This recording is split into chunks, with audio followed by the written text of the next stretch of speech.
नमस्कार विद्यार्थी मित्रों, सरस्वती शिशु वगवाला आप सर्वे स्वागत करे छे।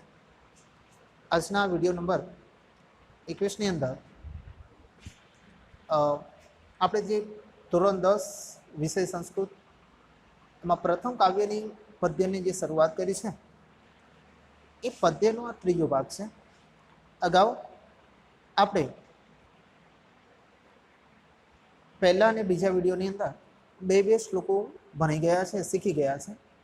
हवे आ अंतिम श्लोक पांचमो जो श्लोक है ए पांचमो श्लोक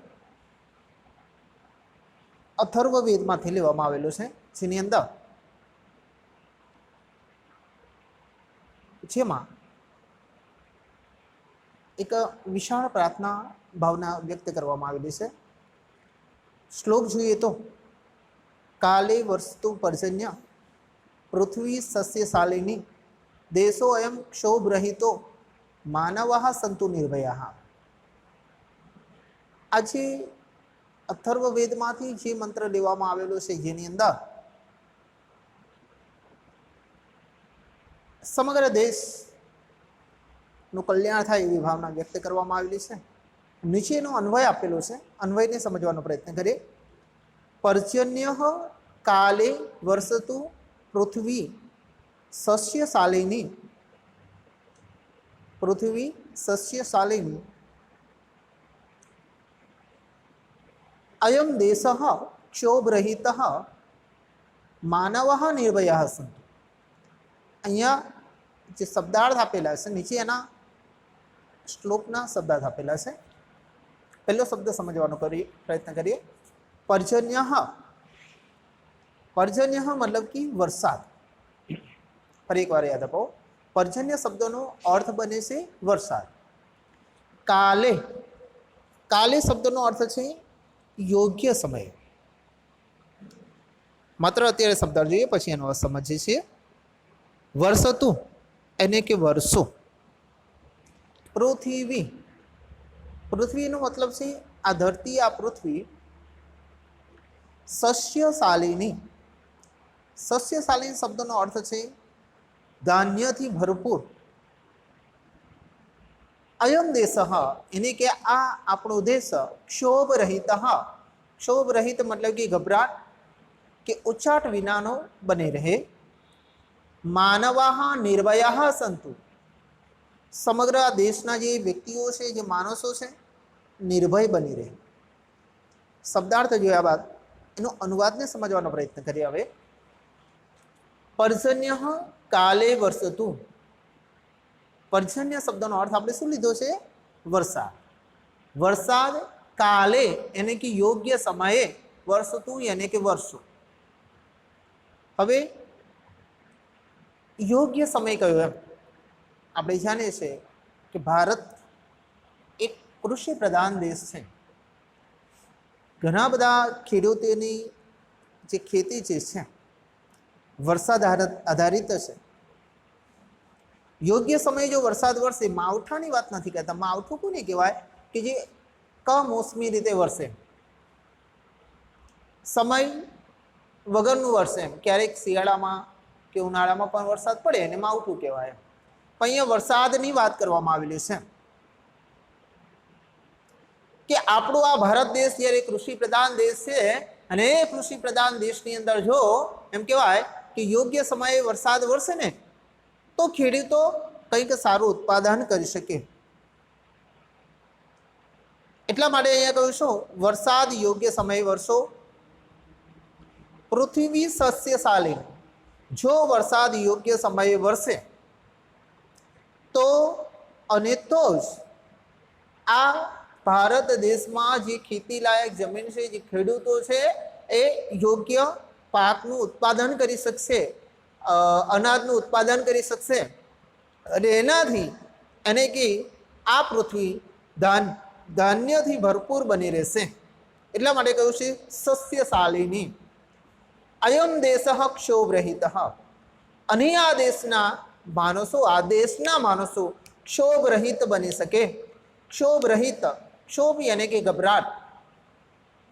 जो असमये वरसाद वरसे, ચોક્કસ સમય જો વરસાદ ન વરસે તો એમ કહેવાય કે ઘણા બધા પ્રશ્નો ઉપસ્થિત છે, ઘણા બધા ખેડૂતોની ખેતી જ્યારે નિષ્ફળ બને તો એ ઘણા બધા ચિંતામાં આવી પડતા હોય છે અને એટલા માટે કહ્યું કે ગભરાટ વિનાનો બને, નિશ્ચિંતપણે રહી શકે બધા માનવો, એવી વાત કરવામાં આવેલી છે. અંતમાં પણ કહ્યું છે કે માનવાહ નિર્ભયા સંતુ, બધા જ માનવો નિર્ભય બની રહો. ફરી એકવાર આનો અનુવાદ જોઈએ. વરસાદ યોગ્ય સમયે વરસો, ધરતી ધાન્યથી સંપન્ન બની રહો અને આ દેશ ગભરાટ વિનાનો એટલે કે એક ઉચાટ વિનાનો બની રહે, સાથે બધા જ માણસો નિર્ભય બનીને રહે. એ અનુવાદ અહીંયા આ શ્લોકની અંદર આપવામાં આવેલું છે. વિશેષ રીતે એને સમજવાનો પ્રયત્ન કરીએ તો અથર્વવેદમાંથી લેવામાં આવેલા શ્લોકની અંદર વરસાદ યોગ્ય સમયે વરસે અને એના કારણે ધરતી એ ધાન્યથી સંપન્ન બની રહે, સમૃદ્ધ બને અને આ સમગ્ર દેશ એમ કહેવાય કે ઉદ્વેગ રહિત બની શકે, માનવો પણ નિર્ભય બને,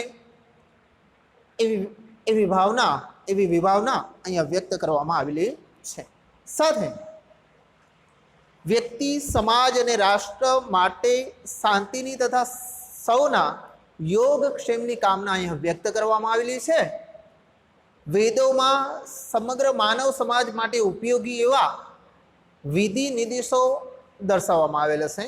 મતલબ કે વેદોની અંદર એવું છે, ઉલ્લેખ કરવામાં કયું કાર્ય કરવા યોગ્ય છે અને કયા કાર્યો કરવા યોગ્ય નથી, આ બંને બાબતો વેદોની અંદર સમજાવવામાં આવેલી છે. અહીંયા પૃથ્વી પરના બધા જ સજીવોની મુખ્ય જરૂરિયાત આપણે જોતા હોઈએ કે ખોરાક, પાણી અને કપડાં, મકાન, આટલી મુખ્ય જરૂરિયાતો છે. અને એમાંય એમ કહેવાય કે જળ, પાણી એ તો મનુષ્યને જીવન છે. જો વરસાદ પ્રમાણસર વરસશે તો જ આ ધરતી ધાન્યનું ઉત્પાદન સારું થઈ શકે, જેથી ધરતી ધાન્યથી લહેરાતી હરિયાળી બની રહે અને ધન ધાન્યથી દેશ સમૃદ્ધ બને. તો દેશમાંથી આંતરિક વિખવાદ અને જે વિવાદો જે છે એ બધા બિલકુલ ઓછા થશે અને એને કારણે પરિણામે દેશમાં અરાજકતા કે અશાંતિ ક્યારેય ઊભી ન થઈ શકે અને સમગ્ર દેશ નિર્ભય બનીને પોતાનું જીવન સુખેથી પસાર કરી શકે. આપણો એ ભારત દેશ એમ કહેવાય અગાઉ કહ્યું મુજબ કૃષિ પ્રધાન દેશ છે અને એમાં ખેડૂતે કુદરત અર્થાત વરસાદ પર મોટે ભાગે આધાર રાખવો પડતો હોય છે અને તેથી જો ઋતુચક્ર સમયસર તથા પ્રમાણસર ચાલ્યા કરે તો જ સૌ માનવીઓની ઉન્નતિ સુખાકારી શક્ય બની શકે છે. પરંતુ વરસાદની અનિયમિતતાને કારણે અતિવૃષ્ટિ પણ ક્યારેક આવી શકે છે અને આવી મુશ્કેલીઓ આપણા જીવનમાં ન આવે એ માટે અહીંયા પ્રાર્થના વ્યક્ત કરવામાં આવી છે. સાથે આપણો દેશ, આપણો સમાજ સુખી અને સમૃદ્ધ બની રહે એવી મંગલ કામના પણ અહીંયા કરવામાં આવી છે અને એ માટે જ અહીંયા એ કહેવું છે કે વરસાદ યોગ્ય સમયે વરસે.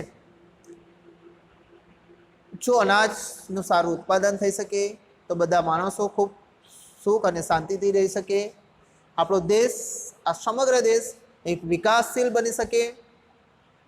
આમ રાષ્ટ્રની સુખાકારીનો આધાર વરસાદ અને જનસમાજ પર રહેલો છે. સાથે કુદરતનું હાસ્ય મનુષ્યને ક્યારેક સુખી પણ બનાવે છે, તો એનું તાંડવ મનુષ્યની સુખ સમૃદ્ધિનો નાશ પણ કરી શકતું હોય છે. આમ કુદરતના રમ્ય અને રૌદ્ર રૂપો માનવ જીવનના ઘડતર અને વિકાસમાં એક મહત્વનો ભાગ ભજવી શકે છે. આશા રાખું છું શ્લોક પરથી તમને ઘણી બધી સમજ પડી હશે. ફરી એકવાર છેલ્લે અનુવાદ સમજાવું છું. વરસાદ યોગ્ય સમયે વરસો, ધરતી ધાન્યથી સંપન્ન બની રહો, આદેશ ગભરાટ કે ઉચાટ વિનાનો બની રહે અને સમગ્ર માનવો નિર્ભય બની રહી શકે.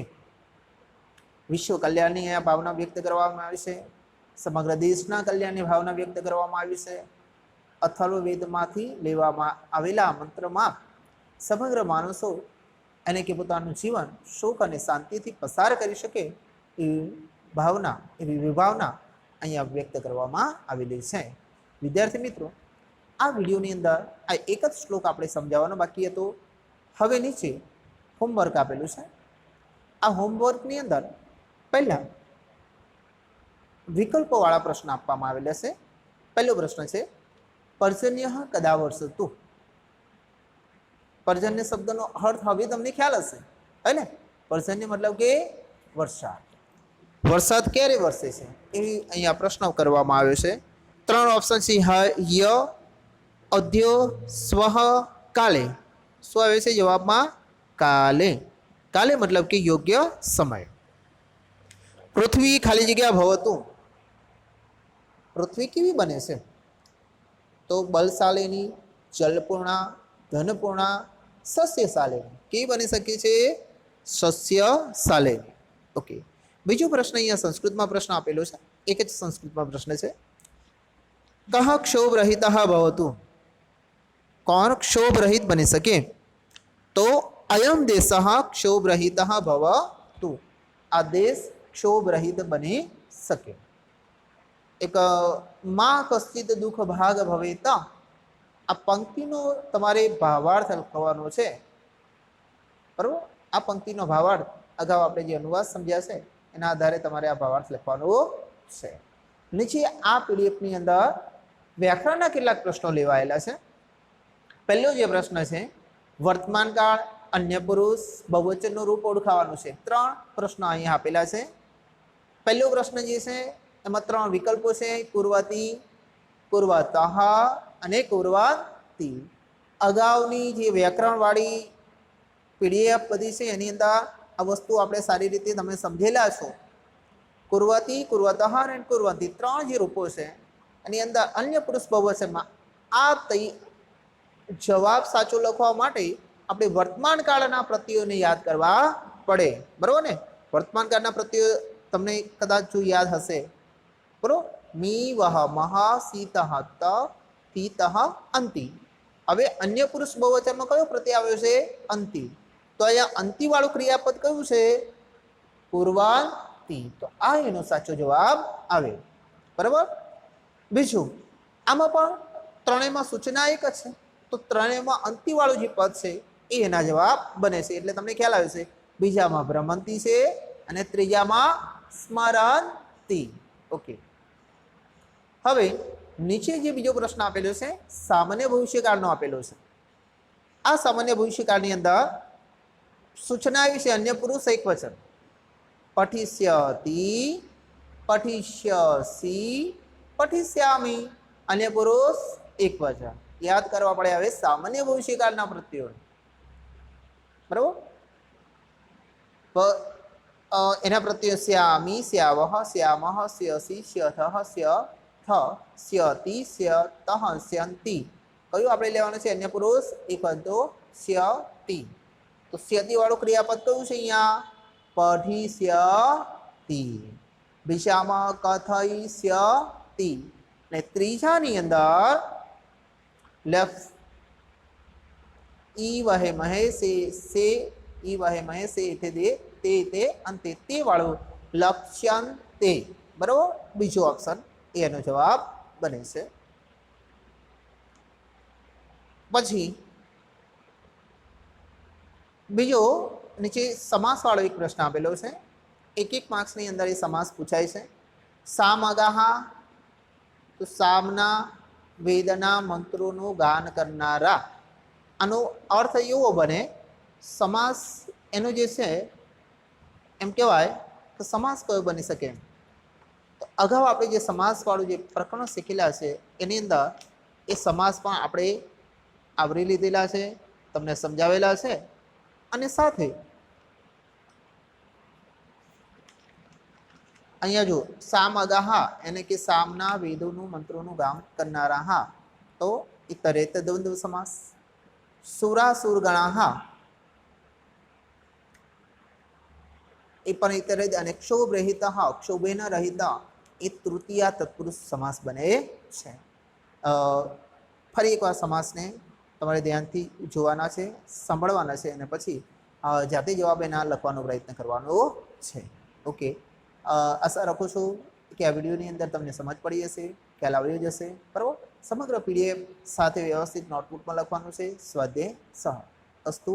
જય હિન્દ.